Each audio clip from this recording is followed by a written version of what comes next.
up front. I think their defense starts up front.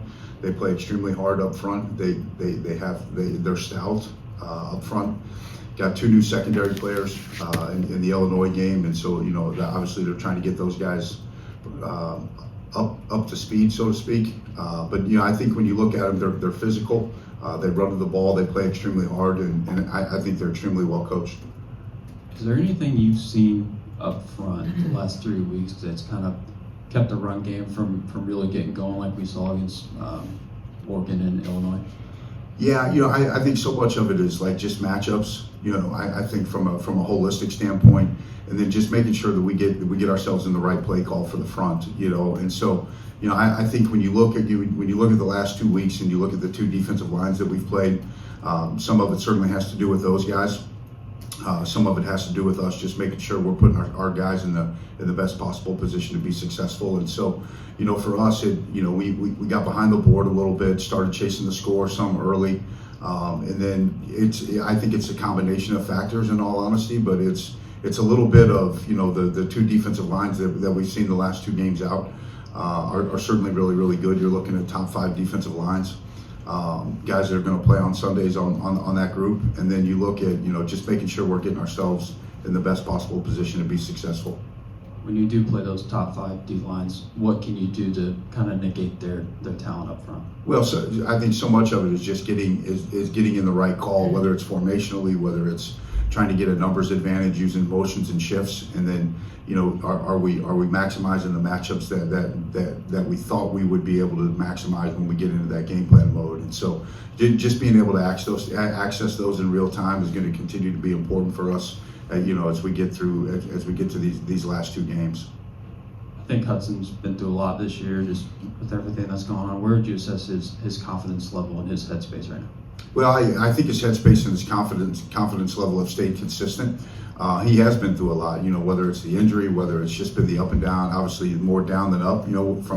From a record standpoint and in a season standpoint, he's had 3 different play callers this year, and so none of that is easy from a quarterback perspective. And so, I think what stands out to me is how professional he is. He shows up every day. He puts the same work in that he was putting in early in the year, whether it's film, whether it's that film study, whether it's making sure he has a complete understanding of the game plan, his opponent prep. None of that has changed for him, and I think that speaks to his professionalism and how he's going about his business. And he's going to do the same for these last 2 weeks.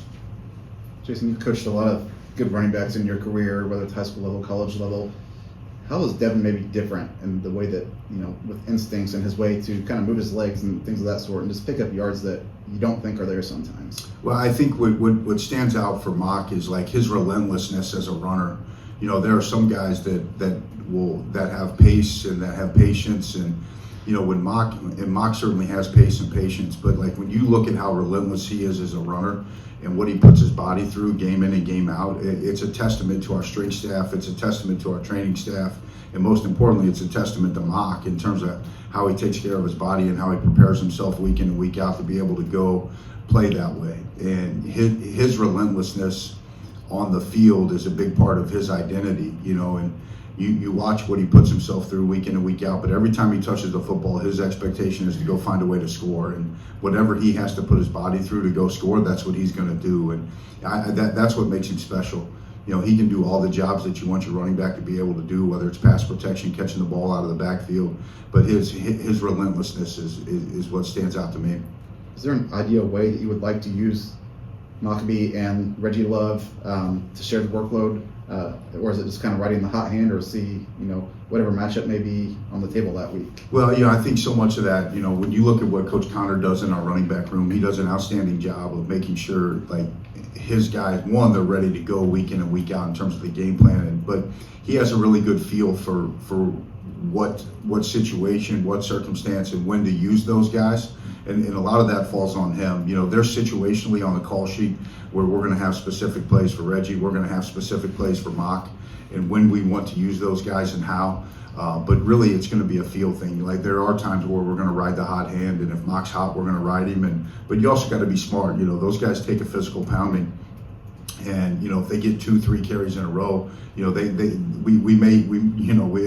have the luxury of going to Reggie, and I think you saw Jaheim late in that game on Saturday have some success as well, and he's continuing to grow and get better. And so for us, a lot of it's just going to be situational. Any more questions for Coach Simmons? All right, thank you, Coach.